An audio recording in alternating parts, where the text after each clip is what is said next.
नमस्कार, मी professor Jaya Kawale GS college of commerce वर्धाच्या ई लर्निंग सेशनमध्ये आपणा सर्वांचे स्वागत करते। विद्यार्थी मित्रांनो, मागील काही लेक्चर पासून आपण कॉस्टशीटचे प्रॉब्लेम्स बघत आहोत।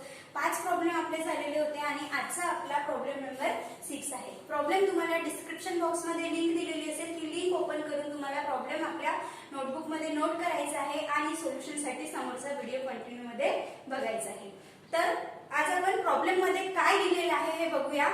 आजपर्यंतचे जे आपले 5 प्रॉब्लेम झालेले आहे, प्रत्येक प्रॉब्लेम मध्ये काही ना काही वेगळेपणा होता, काहीतरी नवीन होतं, म्हणजे प्रत्येक एक नवीन पॉइंट आपण प्रत्येक प्रॉब्लेम मध्ये शिकलेला होता। आजच्या या प्रॉब्लेम मध्ये तुम्हाला 2 वर्षाची इन्फॉर्मेशन दिलेली आहे। आजपर्यंतचे जे 5 प्रॉब्लेम आपले झालेले आहेत त्यामध्ये फक्त एका वर्षाची किंवा एका महिन्याची इन्फॉर्मेशन दिलेली होती। आजच्या या प्रॉब्लेम मध्ये तुम्हाला 2 वर्षाची इन्फॉर्मेशन दिलेली आहे, जून 2014 आणि दुसरा आहे जून 2015। तर आपल्याला दोन्हीची कंपॅरेटिव्ह बॅलन्स शीट तयार करायची आहे। क्वेश्चन मध्ये तुम्हाला विचारलेलं आहे, Vidarbha manufacturing company presents the following data, prepare comparative cost sheet. तर कंपॅरेटिव्ह कॉस्ट शीट आपल्याला तयार करायची आहे दोन्ही वर्षाची विदर्भ मॅन्युफॅक्चरिंग कंपनी लिमिटेडची। त्यासाठी तुम्हाला खाली इन्फॉर्मेशन दिलेली आहे, raw material purchase, office expenses. आता जेव्हा आपण क्वेश्चन मध्ये एक्सपेन्सेस किंवा ह्याचे पद आपण बघत आहे, तर त्यामधलं कोणतं पद कोणत्या हेडिंग मध्ये आपल्याला कोणत्या हेडिंग मध्ये जाणार आहे हे आपण बघून घेऊया। रॉ मटेरियल परचेस हे कंझ्युम मटेरियलचा पार्ट असतो, त्यामध्ये जात असते। त्यानंतर ऑफिस एक्सपेन्सेस ऑफिस कॉस्टचा पार्ट आहे। त्यानंतर आहे फॅक्टरी रेंट, फॅक्टरी कॉस्ट मध्ये जाईल। प्रोडक्शन वेजेस, तर हे प्रोडक्शनशी संबंधित वेजेस आहे, ते आपलं डायरेक्ट वेजेस आहे, ते कॉस्ट ऑफ कंझ्युम मटेरियल काढल्यानंतर त्यामध्ये आपण जे डायरेक्ट वेजेस ऍड करत असतो। त्यानंतर आहे फॅक्टरी लाइटिंग, हा फॅक्टरीशी संबंधित एक्सपेन्सेस आहे। त्यानंतर डायरेक्ट एक्सपेन्सेस, डायरेक्ट एक्सपेन्सेस आपण प्राइम कॉस्टच्या आतमध्ये प्लस करत असतो। त्यानंतर आहे डेप्रिसिएशन ऑफ मशिनरी, हा फॅक्टरीचा खर्च आहे। अनप्रोडक्टिव्ह लेबर चार्जेस, हा सुद्धा आपला फॅक्टरी एक्सपेन्सेस आहे। त्यानंतर रिपेअरिंग ऑफ फॅक्टरी बिल्डिंग, हा सुद्धा फॅक्टरी एक्सपेन्सेस आहे। त्यानंतर दिलेला आहे सेलिंग अँड डिस्ट्रीब्युशन एक्सपेन्सेस, तर सेलिंग अँड डिस्ट्रीब्युशन एक्सपेन्सेसची जी अमाउंट आहे ती तुम्हाला पर युनिट अमाउंट दिलेली आहे ₹1। त्यानंतर दिलेली आहे selling price per unit, selling price per unit दिलेली आहे। त्यानंतर प्रोडक्शन किती युनिट्स होत आहे, तर जून 2014 मध्ये आपलं प्रोडक्शन आहे 12,000 युनिट्स आणि जून 2015 मध्ये आपलं प्रोडक्शन होत आहे 16,000 units. Then last sold out units दिलेला आहे, तर सोल्ड आउट युनिट्स आहे जून 2014 चे 12,000 युनिट्स आणि जून 2015 चे 15,000 युनिट्स। तर अशा पद्धतीने आपला क्वेश्चन होता। आता आपण जेव्हा सोल्युशनला सुरुवात करतो तेव्हा आपलं पहिलं हेडिंग असते कॉस्ट ऑफ कंझ्युम मटेरियल। तर कॉस्ट ऑफ कंझ्युम मटेरियल मध्ये आपण काय काय घेत असतो, opening stock of raw material, त्यामध्ये रॉ मटेरियल परचेस ऍड करतो। त्यानंतर परचेसशी संबंधित एक्सपेन्सेस त्यामध्ये ऍड करतो, ते बनते आपलं मटेरियल अवेलेबल आणि त्यामधून आपण cost of closing stock of raw material जर लेस केलं तर ती बनते आपली कॉस्ट ऑफ कंझ्युम मटेरियल। पण या क्वेश्चन मध्ये बघा, तुम्हाला ती कॉस्ट ऑफ कंझ्युम मटेरियलशी संबंधित सगळी इन्फॉर्मेशन दिलेली आहे का, तर नाही, सर्व इन्फॉर्मेशन आपल्याला इथे दिलेली नाही आहे। आपल्याला फक्त एकच पद दिलेलं आहे, रॉ मटेरियल परचेस। तर इथे आपल्याला कॉस्ट ऑफ कंझ्युम मटेरियल काढायची आवश्यकता नाही। तर जे पद आपल्याला दिलेलं आहे ते आपण लिहून घेऊया, रॉ मटेरियल परचेस। तर पहिलं पद इथे राहील आपलं raw material purchase. Raw material purchase दिलेला आहे जून 2014 मध्ये आहे 37,000 आणि जून 2015 मध्ये आहे 50,000। जून 2015 मध्ये आहे 50,000। आता आपण इथे तुम्हाला प्रोडक्शन दिलेलं आहे की जून 2014 मध्ये 12,000 युनिट्सचं प्रोडक्शन होत आहे आणि जून 2015 मध्ये 16,000 युनिट्सचं प्रोडक्शन होत आहे। तर आता जर आपल्याला प्रोडक्शन युनिट्स दिलेलं आहे तर आपण इथे पर युनिट कॉस्ट काढू शकतो, ठीक आहे। या आधीच्या प्रॉब्लेमच्या अगोदरचा म्हणजे प्रॉब्लेम नंबर 4 असेल तो आपल्या, ज्यामध्ये आपण पर युनिट कॉस्ट कशी काढायची हे बघितलं. तर कशी काढायची, जी आपली अमाऊंट आहे, ज्या युनिटची आपल्याला पर युनिट, ज्या आयटमची आपल्याला पर युनिट कॉस्ट काढायची आहे त्याची total amount divided by units of production. तर इथे जर आपल्याला रॉ मटेरियल परचेसची पर युनिट कॉस्ट जर काढायची आहे तर 37,000 डिवाइडेड बाय 2014 साठी डिवाइडेड बाय 12,000 करायचं आहे आणि 2015 साठी डिवाइडेड बाय 16,000 करायचं आहे. तर जर 2014 चं बघायचं झालं पर युनिट रॉ मटेरियल किती आहे तर ते येईल आपलं 3.083. काय केलं, 37,000 डिवाइडेड बाय 12,000. क्लियर आहे. त्यानंतर 50,000 जे 2015 साठी 50,000 डिवाइडेड बाय 16,000 केलं तर इथे पर युनिट कॉस्ट येईल आपली 3.13 किंवा 13.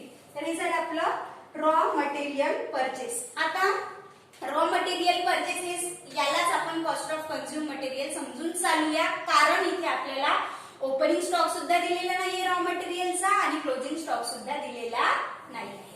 त्यानंतर यामध्ये आपण ऍड करत असतो डायरेक्ट वेजेस.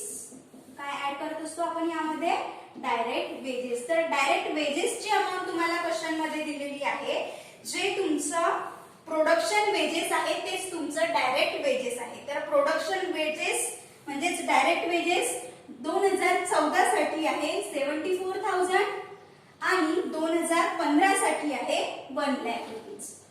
2015 साठी आहे 1 लाख रुपीज. आता याचं पण सेम आपण पर युनिट वेजेस काढू शकतो. 74,000 डिवाइडेड बाय 12,000 जर केलं तर तुम्हाला 2014 चा पर युनिट वेजेस निघेल 6.17. त्यानंतर 2015 चा पर युनिट वेजेस जर आपल्याला काढायचं आहे तर 1 लाख डिवाइडेड बाय 16,000 युनिट्स, तर ते येईल आपलं 6.25. क्लियर. त्यानंतर यामध्ये आपण अजून एक ऍड करत असतो डायरेक्ट एक्सपेन्सेस. Direct expenses. तर डायरेक्ट एक्सपेन्सेस तुम्हाला प्रॉब्लेम मध्ये दिलेला आहे. डायरेक्ट एक्सपेन्सेसची जी अमाऊंट आहे, डायरेक्ट एक्सपेन्सेसची जी अमाऊंट आहे ती दिलेली आहे तुम्हाला. 2014 मध्ये आहे तुमची अमाऊंट डायरेक्ट एक्सपेन्सेसची 10,000. पर युनिट जर काढला तर 10,000 डिवाइडेड बाय 12,000 0.30. त्यानंतर जी 2015 ची डायरेक्ट एक्सपेन्सेसची अमाऊंट आहे ती आहे ₹14,000. ₹14,000 आणि 14,000 डिवाइडेड बाय 16,000 जर केलं तर पर युनिट डायरेक्ट एक्सपेन्सेसची कॉस्ट येईल तुमची 0.88. तर अशा पद्धतीने डायरेक्ट एक्सपेन्सेस आपण ऍड केलं. रॉ मटेरियल परचेस मध्ये डायरेक्ट वेजेस आणि डायरेक्ट एक्सपेन्सेस ऍड केल्यानंतरची जी प्राइस आपल्याला मिळते त्याला म्हणत असतो आपण प्राइम कॉस्ट. Prime cost. तर आता प्राइम कॉस्ट बघूया आपण. तिन्ही आयटम्स आपल्याला ऍड करायचे आहे तर आपली प्राइम कॉस्ट निघेल 1,21,000. 1,21,000 आणि 2015 मध्ये जून 2015 ची प्राइम कॉस्ट निघेल आपली 1,64,000. आता पर युनिट 1,21,000 डिवाइडेड बाय 12,000 तर पर युनिट कॉस्ट येईल आपली 10.083 आणि 2015 मध्ये जी प्राइम कॉस्ट आलेली आहे आपली 1,64,000 डिवाइडेड बाय 16,000 जर आपण केलं तर याची पर युनिट कॉस्ट येईल 10.25. तर हे झाले आपला पहिला पार्ट कॉस्ट शीटचा प्राइम कॉस्ट. यानंतर यामध्ये आपल्याला ऍड करायचं असते फॅक्टरी कॉस्ट किंवा वर्क कॉस्ट. फॅक्टरी किंवा वर्क कॉस्ट. तर फॅक्टरी किंवा वर्क कॉस्ट मध्ये आपल्याला फॅक्टरीशी संबंधित जे एक्सपेन्सेस असतील ते एक्सपेन्सेस आपल्याला फॅक्टरी कॉस्ट किंवा वर्क कॉस्ट मध्ये ऍड करायचे असतील. तर क्वेश्चन मध्ये फॅक्टरीशी संबंधित एक्सपेन्सेस कोणकोणते दिलेले आहे हे आपण तिथे नोट केलेलं होतं. सगळ्यात पहिला एक्सपेन्सेस आहे आपला factory rent.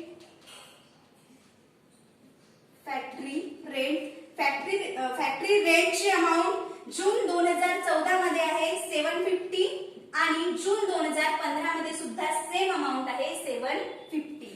Then factory lighting. Next expenses आहे फॅक्टरी लाइटिंग. तर फॅक्टरी लाइटिंग जून 2014 मध्ये आहे. फॅक्टरी लाइटिंग एक्सपेन्सेस ₹1000 आणि जून 2015 मध्ये सुद्धा सेम एक्सपेन्सेस आहे फॅक्टरी लाइटिंगचा ₹1000. त्यानंतर आहे डेप्रिसिएशन ऑफ मशिनरी. तर डेप्रिसिएशन ऑफ मशिनरी फॅक्टरीचा एक्सपेन्सेस आहे डेप्रिसिएशन ऑफ मशिनरी. तर 2015 चा डेप्रिसिएशन ऑफ मशिनरी आहे 2500 आणि जून 2015 मध्ये डेप्रिसिएशन ऑफ मशिनरीची अमाउंट आहे ₹3000. त्यानंतर अनप्रोडक्टिव्ह लेबर चार्जेस. तर प्रोडक्टिव्ह लेबर जे होतं ते आपलं प्राइम कॉस्टच्या हेडिंग मध्ये आलेलं आहे.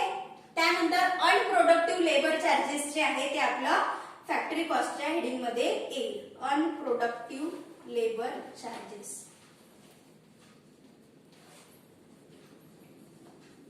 अनप्रोडक्टिव्ह लेबर चार्जेस तर ते जून 2014 मध्ये आहे 32,000 आणि जून 2015 मध्ये आहे 42,000. जून 2014 मध्ये 32,000 आणि 2015 मध्ये 42,000. आता इथे बघा प्रोडक्टिव्ह वेजेस होतं ते आपण प्राइम कॉस्ट मध्ये घेतलं आणि जे अनप्रोडक्टिव्ह लेबर चार्जेस म्हणजे अनप्रोडक्टिव्ह वेजेस आहे ते आपलं फॅक्टरी कॉस्ट मध्ये आलं. त्याच पद्धतीने मॅन्युफॅक्चरिंग एक्सपेन्सेस किंवा मॅन्युफॅक्चरिंग वेजेस जे आहे जर मॅन्युफॅक्चरिंग वेजेस सेपरेटली तुम्हाला दिलेलं आहे जसं मागच्या प्रॉब्लेम मध्ये आलं तिथे थोडं कन्फ्युजन झालेलं आहे की जर मॅन्युफॅक्चरिंग वेजेस आहे ते जर सेपरेट दिलेलं आहे तर मॅन्युफॅक्चरिंग वेजेस हे फॅक्टरी कॉस्ट मध्ये येतं. परंतु जर ते आपल्याला डायरेक्ट वेजेसच्या हेडिंग मध्ये दिलेलं आहे जसं मागच्या प्रॉब्लेम मध्ये तुम्हाला डायरेक्ट वेजेस एक हेडिंग होतं आणि त्यामध्ये तुम्हाला दिलेलं होतं स्किल्ड वर्कर अनस्किल्ड वर्कर आणि त्यासोबत दिलेलं होतं तुम्हाला मॅन्युफॅक्चरिंग वेजेस. तर ते जे मॅन्युफॅक्चरिंग वेजेस आहे ते तुम्हाला इथे प्राइम कॉस्टच्या अंडरमध्ये जे डायरेक्ट वेजेस लिहितो त्यामध्ये घ्यायचं होतं. परंतु तिथे चुकीनं आपलं फॅक्टरी कॉस्ट मध्ये घेण्यात आलेलं आहे. इथं कन्फ्युजन हे झालं की आपल्याला फक्त ते मॅन्युफॅक्चरिंग वेजेस वाटलं परंतु ते जर सेपरेट दिलेलं असतं तर ते आपण फॅक्टरी कॉस्ट मध्ये घेतलं असतं आणि जे आपण घेतलेलं आहे परंतु ते थोडं तिथे कन्फ्युजन झालेलं आहे. जे मॅन्युफॅक्चरिंग वेजेस होतं ते तुम्हाला डायरेक्ट वेजेसच्या हेडिंग मध्ये दिलेलं होतं. डी पॉइंट होता तो आणि तो तुम्हाला डायरेक्ट वेजेस मध्ये घ्यायचा होता. क्लिअर आहे. तिथे जी मिस्टेक झालेली आहे तर ती तुम्हाला दुरुस्त करून घ्यायची आहे.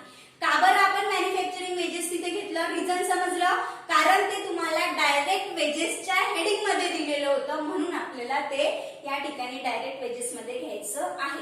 आणि जर सेपरेट दिलेलं असेल मॅन्युफॅक्चरिंग वेजेस किंवा मॅन्युफॅक्चरिंग एक्सपेन्सेस तर ते तुम्हाला फॅक्टरी कॉस्टच्या हेडिंग मध्ये घ्यायचं आहे. क्लिअर झालेलं आहे. अनप्रोडक्टिव्ह लेबर चार्जेस आपण लिहिलेला आहे. त्यानंतर फॅक्टरी कॉस्टचा अजून एक एक्सपेन्सेस आहे जो आहे रिपेअरिंग ऑफ फॅक्टरी बिल्डिंग. तर तो इथे येईल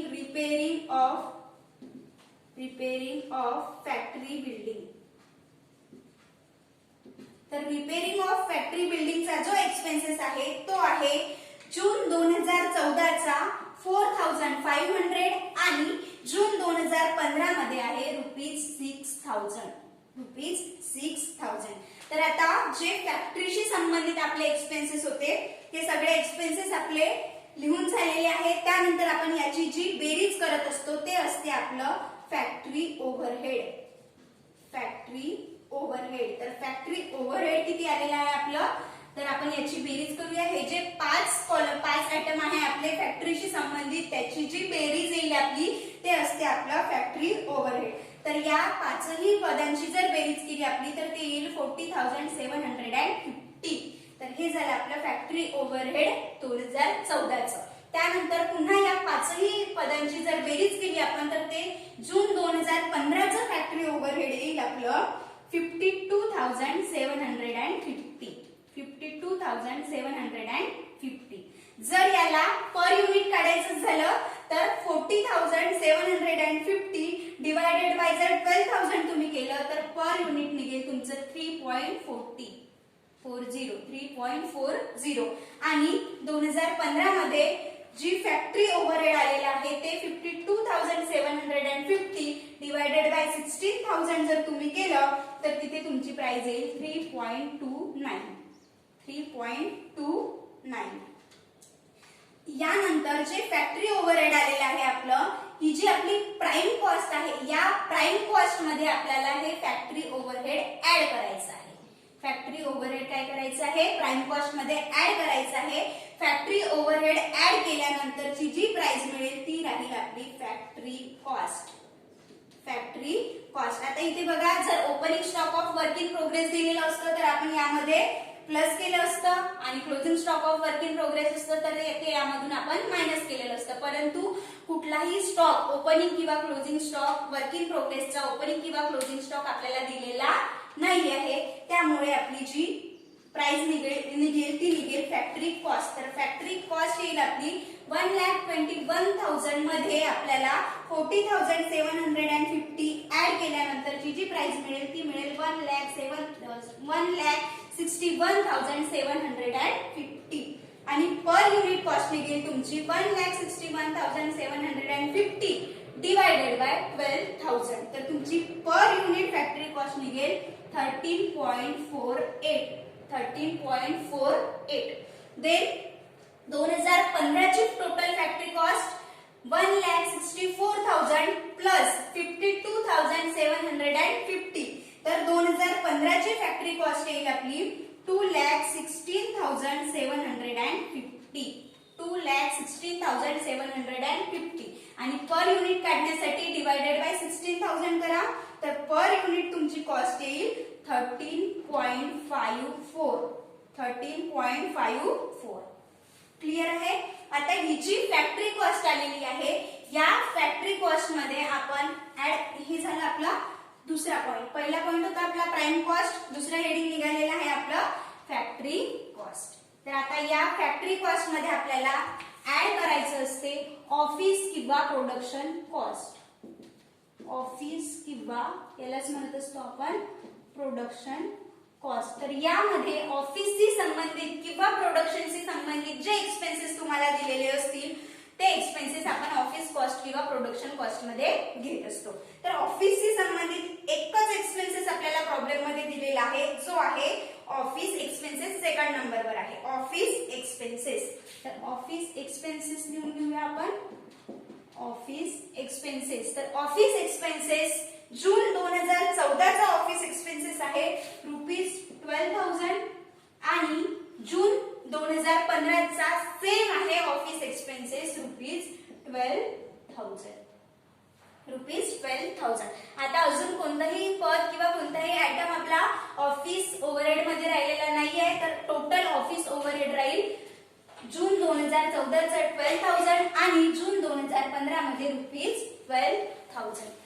त्यानंतर हे जे आपली फॅक्टरी कॉस्ट आलेली आहे, या फॅक्टरी कॉस्ट मध्ये आपण ऑफिस ओव्हरहेड ऍड करत असतो. तर जून 2014 चे जे फॅक्टरी कॉस्ट आहे आपलं ते आहे 1,61,750. त्यामध्ये जर आपण ऑफिस ओव्हरहेड 12,000 जर ऍड केले तर आपली जी प्राइस मिळेल ती राहील 1,73,750.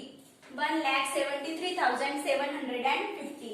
तर हे राहील आपलं cost of production. Cost of production 1,73,750. Then 2015 साठी जे फॅक्टरी कॉस्ट आहे आपली ती आहे 2,16,750. यामध्ये आपण ऍड करूया ऑफिस ओव्हरहेड 12,000. 2,16,750 मध्ये 2015 चं ऑफिस ओव्हरहेड 12,000 ऍड केल्यानंतरची जी प्राइस मिळेल ती मिळेल आपल्याला 2,28,750. 2,28,750. तर हे झालेलं आहे आपलं कॉस्ट ऑफ प्रोडक्शन. आता जे कॉस्ट ऑफ प्रोडक्शन आलेलं आहे ते पर युनिट कॉस्ट ऑफ प्रोडक्शन जर आपल्याला काढायचं आहे तर जे कॉस्ट ऑफ प्रोडक्शन आलेलं आहे आपलं 2014 मध्ये 1,73,750 डिवायडेड बाय 12,000 जर आपण केलं तर कॉस्ट ऑफ प्रोडक्शन आपल्याला मिळेल 14.48 आणि 2015 साठी 2,28,750 डिवायडेड बाय 16,000 जर केलं तर तुम्हाला प्राइस मिळेल 14.29 अँड समथिंग. तर तुम्हाला इथे घ्यायचं आहे 14.3. किती आहे 14.3. तर हे झालेलं आहे आपलं कॉस्ट ऑफ प्रोडक्शन. अमाऊंट मध्ये 2014चं 1,73,750 आणि per unit cost of production 14.48 आणि 2015चं कॉस्ट ऑफ प्रोडक्शन ₹2,28,750 आणि per unit cost of production 14.3. आता बघा इथे तुम्हाला क्वेश्चन मध्ये प्रोडक्शन दिलेलं होतं 12,000 युनिट्स 2014चं आणि 2015चं प्रोडक्शन दिलेलं आहे 16,000 युनिट्स आणि त्याखाली तुम्हाला सांगितलेलं आहे सोल्ड आउट युनिट्स. तर सोल्ड आउट युनिट्स किती आहे 2014 मध्ये सोल्ड आउट युनिट्स आहे 12,000. म्हणजे बघा प्रोडक्शन 12,000 युनिट्सचं केलं आणि सोल्ड युनिट सुद्धा 12,000 आहे. म्हणजे इथे कुठल्याही प्रकारचा स्टॉक शिल्लक राहिलेला नाही. त्यानंतर 2015 मध्ये बघा प्रोडक्शन दिलेलं आहे तुम्हाला 16,000 युनिट्स आणि देन सोल्ड आउट युनिट्स दिलेलं आहे 15,000 युनिट्स. म्हणजे इथे आपल्याला डायरेक्टली सांगितलेलं नाहीये परंतु आपल्याला इनडायरेक्टली इथे समजून घ्यायचं आहे की 16,000 युनिट्सचं आपलं प्रोडक्शन झालेलं होतं आणि 15,000 युनिट्स आपण सोल्ड केलेले आहे. म्हणजे 1,000 युनिट्सचा आपला क्लोजिंग स्टॉक राहिलेला आहे, शिल्लक राहिलेला आहे.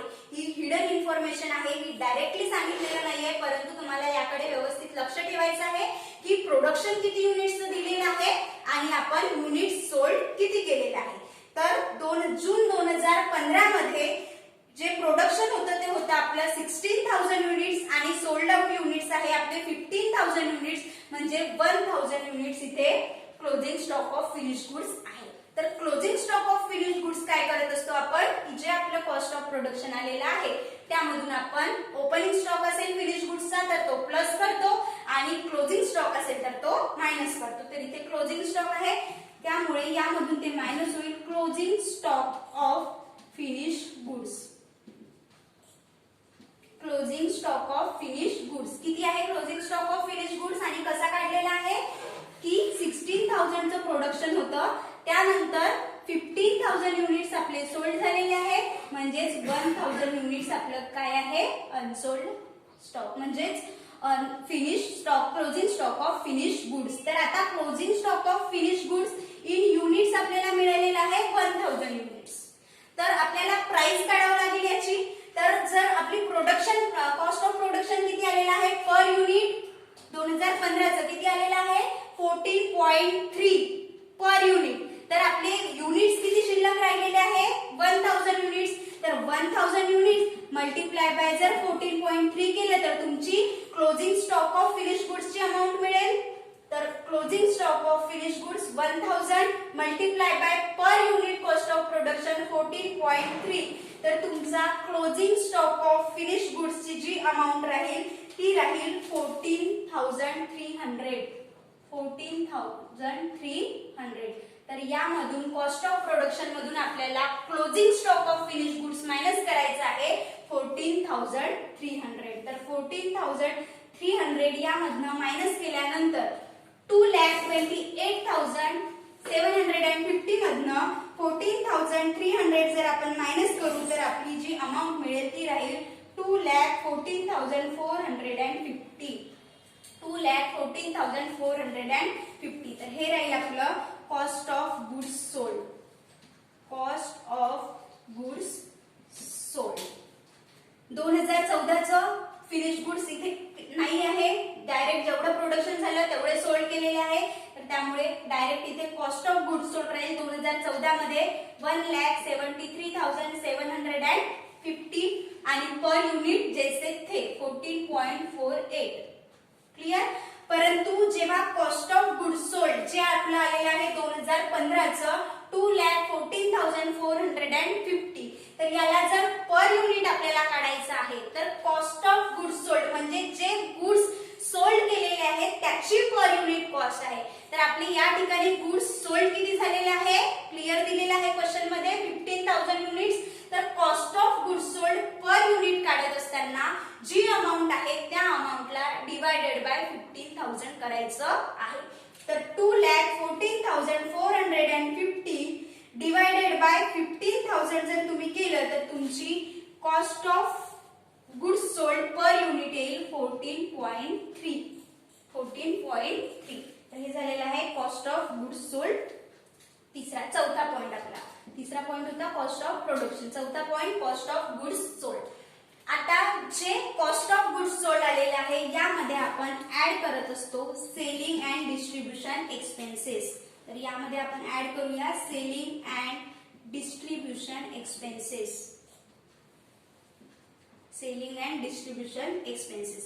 तर सेलिंग अँड डिस्ट्रीब्युशन एक्सपेन्सेस तुम्हाला क्वेश्चन मध्ये सांगितलेलं आहे की selling and distribution expenses per unit दिलेला आहे ₹1. Per unit ₹1. तर आपल्याला units of sold multiply by per unit selling and distribution expenses. तर 2014 जून 2014 जे सोल्ड युनिट आहे ते किती होते आपले 12,000 युनिट्स. मल्टिप्लाय बाय 1 जर केलं आपण तर selling and distribution expenses 2014 selling and distribution expenses येईल आपला 12,000. त्यानंतर 2015 सेलिंग अँड डिस्ट्रीब्युशन एक्सपेन्सेस काढायचा झाला तर सोल्ड युनिट्स किती आहे आपले 15,000 युनिट्स. सोल्ड युनिट्स किती आहे 15,000 युनिट्स. मल्टिप्लाय बाय 1 जर आपण केलं तर 2015 सेलिंग अँड डिस्ट्रीब्युशन एक्सपेन्सेस येईल आपला ₹15,000 आणि पर युनिट डायरेक्टली दिलेलंच आहे ₹1. क्लिअर. तर आता कॉस्ट ऑफ गुड्स सोल्ड मध्ये आपल्याला selling and distribution expenses add केल्यानंतरची जी प्राइस मिळेल ती राहील आपली total cost. Total cost 1 lakh cost of goods sold 2014 1,73,750 मध्ये selling and distribution expenses 12,000 plus केल्यानंतर तुमची टोटल कॉस्ट येईल 1,85,750. 1,85,750 आणि per unit total cost 1,85,750 divided by 12,000. तर पर युनिट टोटल कॉस्ट येईल इथे 15.48. 15.48. त्यानंतर 2015 ची जी टोटल कॉस्ट आहे ती कॉस्ट ऑफ गुड्स सोल्ड मध्ये जर आपण selling and distribution expenses add केलं तर आपली टोटल कॉस्ट मिळेल आपल्याला म्हणजेच आपल्याला 2,14,450 मध्ये ऍड करायची आहे ₹15,000. इथे आपली प्राइस येईल 2,29,450. ही झालेली आहे आपली 2015 ची टोटल कॉस्ट 2,29,450. जर याला पर युनिट काढायचं आहे तर 2,29,450 डिवायडेड बाय टोटल कॉस्ट म्हणजे डिवायडेड बाय 15,000. तर इथे तुमची प्राइस येईल 15.30. पर युनिट जी प्राइस आहे टोटल कॉस्ट 15.30. तर ही झालेली आहे टोटल कॉस्ट. आता टोटल कॉस्ट मध्ये आपण प्रॉफिट असेल तर प्रॉफिट ऍड करत असतो, लॉस असेल तर लॉस मायनस होत असतो आणि जी अमाऊंट आपल्याला मिळते ते असते आपलं सेल्स किंवा सेलिंग प्राइस. तर क्वेश्चन मध्ये आपल्याला बघायचं आहे की प्रॉफिट दिलेला आहे का किंवा प्रॉफिटशी संबंधित काय इन्फॉर्मेशन दिलेली आहे.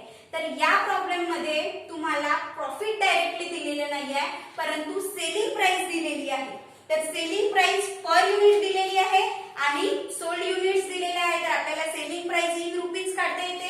तर आपल्याला इथे सेलिंग प्राइस अगोदर काढावं लागेल. सेलिंग प्राइस किंवा ज्याला सेल्स आपण म्हणू सेलिंग प्राइस. तर सेलिंग प्राइस 2014 ची जी सेलिंग प्राइस येईल ती किती येईल आणि 2015 ची सेलिंग प्राइस किती येईल.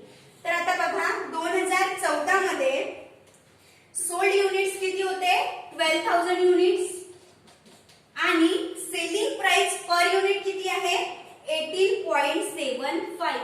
18.75 2014 मध्ये जून 2014 मध्ये सोल्ड युनिट्स आहे 12,000 आणि त्याची सेलिंग प्राइस पर युनिट आहे 18.35. तर आपली सेलिंग प्राइस निघेल 2014 मध्ये 12,000 मल्टिप्लाय बाय 18.75 जर केलं तर 2,25,000. 2,25,000 सेलिंग प्राइस निघेल 2014 ची. Per unit 18.75. 18.75. त्यानंतर 2015 मध्ये तर 2015 मध्ये सोल्ड आउट युनिट्स किती आहे 15,000 युनिट्स. सोल्ड आउट युनिट्स किती आहे 15,000 युनिट्स आणि पर युनिट सेलिंग प्राइस दिलेली आहे 17.75.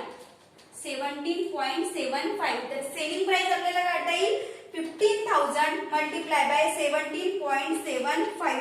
तर 2015 ची जी सेलिंग प्राइस आहे ती निघेल आपली 2,66,250. 2,66,250 आणि पर युनिट 17.75. आता बघा आपल्याला टोटल कॉस्ट सुद्धा माहिती आहे आणि सेलिंग प्राइस सुद्धा माहिती आहे. तर आपल्याला प्रॉफिट काढता येईल नक्कीच. तर सेलिंग प्राइस मधनं जर आपण टोटल कॉस्ट मायनस केलं तर आपल्याला प्रॉफिट मिळेल. तर इथे प्रॉफिट कसं येईल आपलं सेलिंग प्राइस किंवा सेल्स मायनस टोटल कॉस्ट. तर आता बघा 2014 चं प्रॉफिट काय येईल. तर सेलिंग प्राइस किती आहे 2014 ची 2,25,000. टोटल कॉस्ट किती आहे 1,85,700. जर 2,25,000 मधनं 1,85,750 जर मायनस केलं तर प्राइस येईल आपली 39,250. तर हे झालेलं आहे आपलं प्रॉफिट 2014 चं किती आहे 39,250 आणि per unit profit 39,250 divided by 12,000 3.27. 3.27. तर प्रॉफिट आलेला आहे 2014 चं 39,250 आणि पर युनिट प्रॉफिट आलेला आहे 3.27. क्लियर.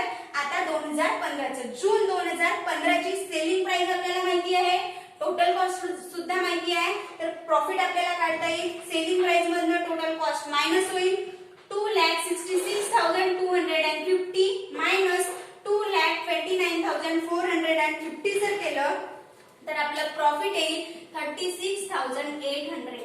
36,800 आणि पर युनिट प्रॉफिट येईल 36,800 डिवाइडेड बाय जर 15,000 आपण केलं तर पर युनिट प्रॉफिट येईल आपलं 2.45.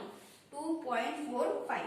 तर इथे आपलं प्रॉफिट निघालेलं आहे जून 2015 चं इन रुपीज 36,800 आणि पर युनिट 2.45.